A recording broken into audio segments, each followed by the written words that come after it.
Calculation of partner text book question number 9। Actually ये जो question है ये आपके टेक्स्ट बुक में जो प्रैक्टिस प्रॉब्लम का क्वेश्चन नंबर 1 है उसके बहुत ज़्यादा 90% उससे सिमिलर है।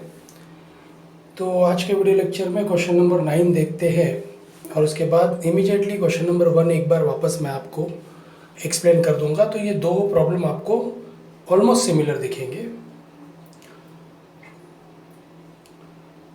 Try to understand the question.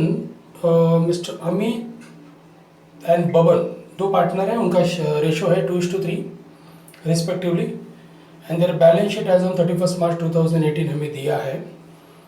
Okay कभी भी एडमिशन ऑफ पार्टनर का कोई भी प्रॉब्लम आप जब रीड करते हो आपको हमेशा एक याद देखना है केयरफुली कि लास्ट एडजस्टमेंट क्या है। जैसे देखो इस प्रॉब्लम में ये लास्ट एडजस्टमेंट है, capital account of all partner should be adjusted in their new profit sharing ratio and excess amount to be transfer to their loan account. ये ऐसा वाला एडजस्टमेंट अभी जो मैंने अंडरलाइन किया है, ऐसा वाला एडजस्टमेंट आ गया तो ऐसे प्रॉब्लम में आपको सबसे पहले उनका न्यू रेशो निकालना पड़ता है, क्योंकि आपको एक न्यू कैपिटल, तीनों पार्टनर का नया कैपिटल ढूंढना होता है। मैंने इससे पहले भी एडमिशन ऑफ पार्टनर में एक्सप्लेन किया था, लेकिन आज और एक बार इसके आगे भी 2-3 वीडियो लेक्चर में आपको ये मैं और अच्छी तरह एक्सप्लेन करूँगा। तो ये जब भी किसी एडमिशन ऑफ पार्टनर में इस तरह का एडजस्टमेंट आएगा, मोस्टली ये एडजस्टमेंट सबसे लास्ट या सेकेंड लास्ट होता है। So capital account of all partner should be adjusted in new profit sharing ratio, ये ऐसे आपको दिख गया तो आपको सबसे पहले उन पार्टनर लोगों का न्यू रेशो निकालना पड़ता है। तो चलो पहले वो निकालते हैं। So calculation of new profit sharing ratio. New profit sharing ratio निकालने के लिए आपको क्या चाहिए, आपके पास होना चाहिए ओल्ड रेशो क्या है, दैट इज 2:3 है। और ये जो नया पार्टनर है ये कौन से हिस्से के लिए आया है, तो आप देखोगे कमल है नया पार्टनर जो 1/4 के लिए आया है। तो ये इंपॉर्टेंट इन्फॉर्मेशन है, कमल 1/4 के लिए आया है। Now with the help of this true information आप न्यू रेशो आराम से निकाल सकते हो। तो देखो सबसे पहले हम अमित का नाम लिखते हैं। अमित का शेयर कितना हो गया, ये टोटल रेशो है 2:3। 2:3 का मतलब हो गया 2 + 3 5। 5 में से अमित का 2 है, इसके लिए मैं इधर अभी लिख रहा हूँ अमित का शेयर हो गया 2/5। इसी तरह जो दूसरा पार्टनर है बबन, उसका क्या बन जाएगा, अभी देखो टोटल 2:3, 5 में से 3 बबन को मिलने वाला है तो बबन का हो गया 3/5। ओके और इसके बाद इमीडिएटली न्यू पार्टनर का भी आपको लिखना है। अभी न्यू पार्टनर का क्या लिखोगे, कमल का, कमल जिस हिस्से के लिए आया है दैट इज 1/4 वो लिखेंगे तो कमल का हो गया 1/4। ओके ये 3 आपने लिख दिया। अब इसके बाद क्या करना है वो जरा मैंने एक शॉर्टकट तरीका बताया वो एक बार देख लो। ये नया पार्टनर जो भी हिस्से के लिए फर्म ज्वाइन करना चाहता है, जैसे कमल अभी 1/4 के लिए आया है तो उसके डिनोमिनेटर में से 4 में से आपको ये 1 माइनस करना है, जो न्यूमरेटर 1 है उसे माइनस करना है। तो 4 - 1 यू विल गेट 3 और डिनोमिनेटर 4 आपको एज इट इज रखना है, मतलब नया फ्रैक्शन बन गया 3/4। ये 3/4 कैसे आया वापस एक बार समझ लो। डिनोमिनेटर 4 में से मैंने न्यूमरेटर 1 को माइनस कर दिया तो 3 मिला और डिनोमिनेटर 4 मैंने वैसे के वैसे रख दिया, सो दैट 3/4 से मैं अमित को मल्टीप्लाई करूंगा and I will get 6/20। Same इसी 3/4 से मैं बबन को मल्टीप्लाई करूंगा और मुझे मिलेगा 9/20। बस सिर्फ ओल्ड पार्टनर को ही आपको इससे मल्टीप्लाई करना है। ये देखो 1/4 था, इसके लिए मैंने 3/4 से मल्टीप्लाई किया। अगर यही 1/5 होता तो मैं क्या करता, 5 में से 1 गया तो 4/5 से मल्टीप्लाई करता। ओके नाउ अब कमल को किससे मल्टीप्लाई करना है, मुझे अमित और बबन दोनों का डिनोमिनेटर देखो 20 आ गया। तो अगर मुझे कंपेयर करना है तो सबका डिनोमिनेटर सेम होना चाहिए। तो कमल का भी डिनोमिनेटर 20 करने के लिए मैं देखो उसका डिनोमिनेटर 4 है अभी, तो 4 को 20 करने के लिए 5 से मल्टीप्लाई करना पड़ेगा। सेम मैं न्यूमरेटर को भी 5 से मल्टीप्लाई करूंगा, इसलिए मैं इसे मल्टीप्लाई कर रहा हूँ 5/5 से। सो आई विल गेट 5/20। तो इस तरह मुझे न्यू रेशो मिल गया 6:9:5। ये हो गया न्यू प्रॉफिट शेयरिंग रेशो। मेरे बहुत सारे वीडियो न्यू शेयरिंग रेशो निकालने के बारे में है, आप देख सकते हो। और इस वीडियो के डिस्क्रिप्शन में भी मैंने वो वीडियो डाल दिया है कि न्यू रेशो कैसे निकाला जाता है। अब ये आपका 50% काम हो गया। अब आपको नए पार्टनर का बेस लेके, मतलब नया पार्टनर का भी देखो 5 आया है 695, इसमें 6 है अमित का, 9 है बबन का और 5 है कमल का। तो कमल का 5 बेस लेके आपको बाकी लोगों का कैपिटल क्रिएट करना है, वो एक बार समझ लो। तो पहले लिख देता हूं मैं 695। अब इस 5 के साथ मैं कंपेयर करूंगा कि ये जो कमल है ये कितना कैपिटल लेके आया है। तो क्वेश्चन में दिया था कि कमल आते समय 50,000 कैपिटल लेके आया है। तो देखो 5 हिस्सों के लिए ये बंदा 50,000 लेके आया है। सो फॉर 5 शेयर 50,000, तो 1 शेयर के लिए कितना हो गया 10,000। सिंपल, मैंने क्या किया 50,000 को मैंने 5 से डिवाइड कर दिया, सो आई गेट 10,000। तो हमेशा आपको ये करना है, नए पार्टनर का जो भी शेयर आया है उससे उसके कैपिटल को डिवाइड करना है, जितना भी कैपिटल लेके आया है। जो भी आंसर आपको मिलेगा उस आंसर से अभी आपको बाकी दोनों के रेशो को मल्टीप्लाई करना है। जैसे अब मैं 10,000 से 9 को मल्टीप्लाई करूंगा, सो आई विल गेट 90,000, और 10,000 से मैं 6 को मल्टीप्लाई करूंगा, सो आई विल गेट 60,000। ये हो गया मेरा new adjusted capital, that is 60,000, 90,000 and 50,000। और ये आपको कभी करना है, जिस भी एडमिशन ऑफ पार्टनर की प्रॉब्लम में आपको ये एडजस्टमेंट दिखेगा, the capital account of all partner should be adjusted in their new profit sharing ratio, उसमें आपको सबसे पहले यही काम करना और सबसे पहले यही एंट्री करना है प्रॉब्लम में। तो देखो आपके सामने अकाउंट दिख रहा है आपको, प्रॉफिट लॉस एडजस्टमेंट अकाउंट, यही आपका रीवैल्यूएशन अकाउंट भी इसको कहा जाता है। देन आपके सामने पार्टनर्स कैपिटल है, कैश अकाउंट है और बैलेंस शीट है। तो सबसे पहले अभी मैंने जो कैपिटल निकाला वो मैं लिख देता हूँ, किधर लिखना है वो भी समझ लो। पार्टनर्स कैपिटल के डेबिट साइड में हमेशा आपको ये एंट्री करना है, जो भी आप ये नया कैपिटल क्रिएट करते हो, that is to balance carried down लिख के 60,000, 90,000, 50,000। और आपको पता है हर एडजस्टमेंट का 2 इफेक्ट होता है, ये मेरा पहला इफेक्ट हो गया। सेकेंड इफेक्ट दूंगा मैं लाइबिलिटी में, कैपिटल अमित, बबन एंड कमल 60,000, 90,000, 50,000, तो ये टोटल हो गया 2 लाख। अब ये करने की वजह से नाउ अभी ये एकदम सिंपल प्रॉब्लम हो गया, जो एडमिशन का नॉर्मल हम सिंपली प्रॉब्लम सॉल्व करते हैं उसी तरह हो गया है। तो अब हमारा जो मेन स्टेप है, जो मैंने आपको सिखा के रखा है कि कोई भी पीके का प्रॉब्लम आप करने जाते हो तो आपको सबसे पहले टिक मार्क करना है किस पे एडजस्टमेंट है, वो कर लेते हैं। देखो तो इस प्रॉब्लम में मुझे एडजस्टमेंट दिख रहा है, 4th एडजस्टमेंट देखो, लैंड एंड बिल्डिंग पे एडजस्टमेंट है। उसी लाइन में आप देखोगे फर्नीचर पे एडजस्टमेंट है, फिर डेटर पे एडजस्टमेंट है और फिर स्टॉक पे एडजस्टमेंट है। जिस पे एडजस्टमेंट है उसको आपको टिक करना है, सो दैट आप वो लिखते समय इनर कॉलम में लिखोगे और उसके नीचे एक लाइन छोड़ दोगे।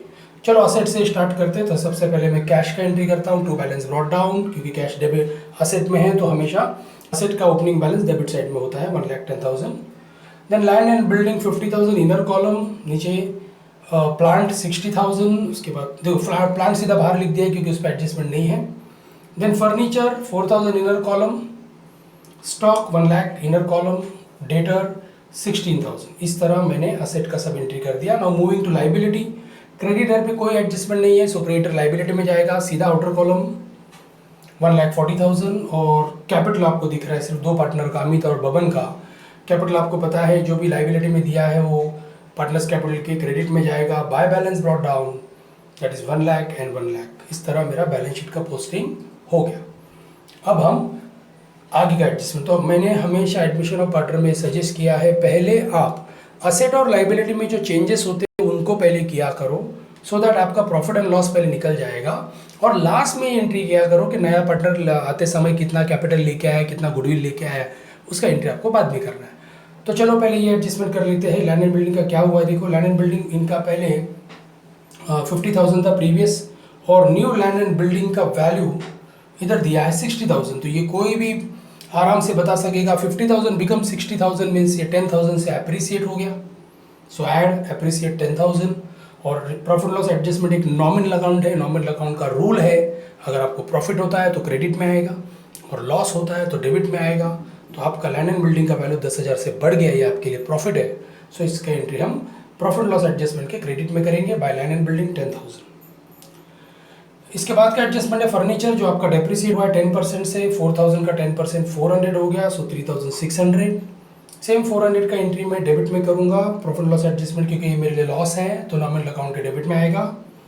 उसके बाद आरडीडी, आपको पता है कि आपको डाउट है कि आपका जो डेटर है मार्केट में 16,000, उसमें से 5% आपका डूब जाएगा। तो 16,000 का 5% 800 मैं माइनस करूंगा, सो आई विल गेट 15,200।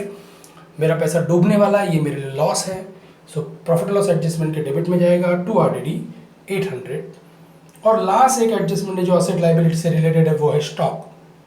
कल तक आपका स्टॉक 1 लाख था, आज वो स्टॉक बन गया 1,10,000। तो ये कोई भी बता सकेगा आपका स्टॉक बढ़ गया 10,000 से, सो ऐड एप्रिसिएटेड 10,000 और आपके लिए प्रॉफिट है। So profit and loss adjustment के क्रेडिट में आएगा, बाय स्टॉक 10,000। चलो असेट्स और लाइबिलिटी से रिलेटेड जितना एडजस्टमेंट था मेरा खत्म हो गया, तो मैं सबसे पहले प्रॉफिट लॉस एडजस्टमेंट को ही क्लोज कर लेता हूँ। क्रेडिट साइड हेवी है, सो 20,000। सेम मैं डेबिट में लिखूंगा 20,000। इस 20,000 में से ये 400 एंड 800 1,200 में माइनस करूंगा, आई विल गेट 18,800। ये जो प्रॉफिट है ये सिर्फ पुराने पार्टनर को मिलता है, ओल्ड पार्टनर को मिलता है। सो 18,800 को अगर मैं 2:3 में डिवाइड करता हूँ, सो पार्टनर्स कैपिटल अकाउंट में अमित को मिलेगा 7,520 और बबन को मिलेगा 11,280, और ये जाएगा पार्टनर्स कैपिटल के क्रेडिट में, क्योंकि इधर डेबिट में है तो ये जाएगा क्रेडिट में। बाय P&L एडजस्टमेंट अकाउंट या रीवैल्यूएशन अकाउंट 7,520 एंड 11,280। सो इस तरह मेरा 4th, 5th और 6th एडजस्टमेंट खत्म हो गया।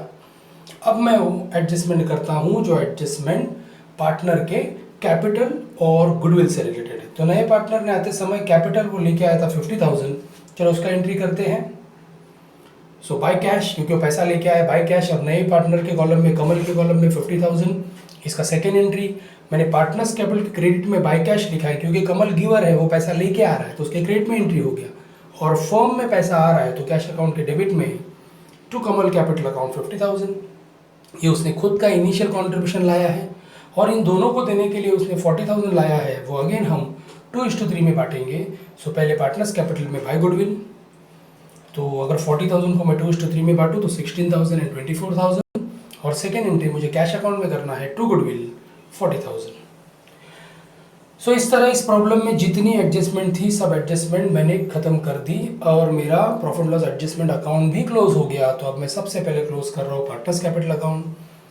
कौन सा साइड हेवी है वो देख के हम क्लोज करेंगे। तो देखो कमल का दोनों साइड सेम है, तो सेम 50,000 दोनों साइड लिख देते हैं, कोई भी बैलेंस नहीं आएगा।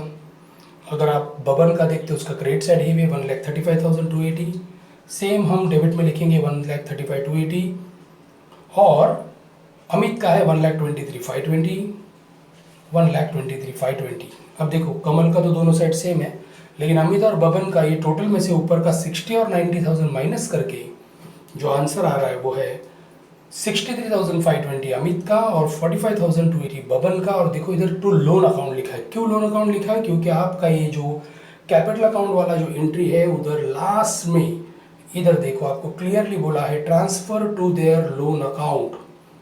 ओके, कैपिटल अकाउंट का ये सेकंड लाइन देखो, transfer to their loan account बोला है, इसके लिए मैंने उधर लिखा है टू लोन अकाउंट। अभी मैं आपको ये बताना चाहता हूँ, ये लोन देखो, अगर बैंक अकाउंट कैश अकाउंट बोला होता तो मैं उसको बैंक में ट्रांसफर करता, डेबिट में बैलेंस आता तो मैं क्रेडिट में ट्रांसफर करता, क्रेडिट में बैलेंस आता तो मैं डेबिट में ट्रांसफर करता। लेकिन अगर किसी प्रॉब्लम में आपको लोन या करंट अकाउंट बोला जाएगा तो जो साइड बैलेंस आया है वही साइड आपको बैलेंस शीट में उसको ट्रांसफर करना है। मतलब अभी ये जो मेरा बैलेंस क्रेडिट साइड में है, लोन अकाउंट मैंने क्रेडिट में लिखा है, मतलब लेफ्ट में लिखा है, सॉरी डेबिट में लिखा है, डेबिट में पार्टनर्स कैपिटल लिखा है, डेबिट में लिखा है टू लोन अकाउंट। ओके, तो फिलहाल 2 मिनट के लिए लेफ्ट राइट समझ लो। पार्टनर्स कैपिटल अकाउंट के लेफ्ट में मैंने टू लोन अकाउंट लिखा है, तो बैलेंस शीट में भी मैं उसको लेफ्ट में ही ट्रांसफर करूंगा लोन लिख के। तो देखो नीचे लोन अकाउंट लिखा है, उधर मैं लिखूंगा अमित 63,520 और बबन 45,280, टोटल 1,08,800। अभी और अच्छी तरह समझ लो, अगर यही टू लोन अकाउंट नहीं होता, ये पार्टनर्स कैपिटल अकाउंट में बाय वो साइड अगर राइट साइड अगर बैलेंस आता, क्रेडिट साइड अगर बैलेंस आता, तो वो बैलेंस मैं असेट में ट्रांसफर करता। तो बहुत लोगों को ये डाउट आता है सर लोन तो लाइबिलिटी है, फिर लाइबिलिटी असेट में कैसे जाएगा? इसका मतलब लोन टेकन नहीं, लोन गिवन बन जाता है। इसका मतलब हमने उसको उतना एक्स्ट्रा पैसा दिया है। ओके, और ये अभी लोन लाइबिलिटी में आ गया, इसका मतलब फर्म को इन दोनों को इतना पैसा देना बाकी है, फर्म के लिए ये लाइबिलिटी है। और असेट में आएगा तो वो दोनों को उतना पैसा फर्म को देना है, तो फर्म के लिए असेट हो गया। ओके, सो अब मैं क्लोज नहीं कर सकता क्योंकि अभी मेरा कैश अकाउंट टैली करना बाकी है। तो चलो कैश को क्लोज करते हैं। कैश का डेबिट साइड आपको दिख रहा है, टोटल आ रहा है राउंड फिगर 2 लाख, सब मैं क्रेडिट में लिखूंगा 2 लाख, ऊपर भी आएगा by balance carried down 2 lakh, और कैश असेट है देखो, तो असेट हमेशा असेट साइड में ही जाएगा, कैश 2 लाख। अब मैं टैली कर रहा हूँ लाइबिलिटी साइड में, देखो 2 लाख है, फिर 1,40,000 है तो 3,40,000 हो गया, और 1 लाख 4,40,000 4,48,800 आ रहा है मेरा लाइबिलिटी का टोटल। अब यही टोटल मेरा असेट का भी आना चाहिए। लास्ट में 800 दिख रहा है, देखो 600 है, 200 है, चलो 800 तो आ गया। अभी आना चाहिए 4,48,000, तो कोई कैरी नहीं है। चलो 4,48,000 आता है कि देखते हैं। 60 60 120, 120 एंड 3 123 और 10 133 और 1 लाख 233 और 15,000 अगर मैं ऐड करूँ 248, और 248 में मैं अगर 2 लाख ऐड कर दूँ तो ये बन जाएगा 4,48,800। तो इस तरह ये क्वेश्चन नंबर 9 जो टोटली आपका क्वेश्चन नंबर 1 है टेक्स्ट बुक में, जो प्रैक्टिस प्रॉब्लम में टोटल सिमिलर है। आप एक बार देख लो, दोनों क्वेश्चन सेम है, थोड़ा सा अमाउंट इधर उधर किया है। तो इस तरह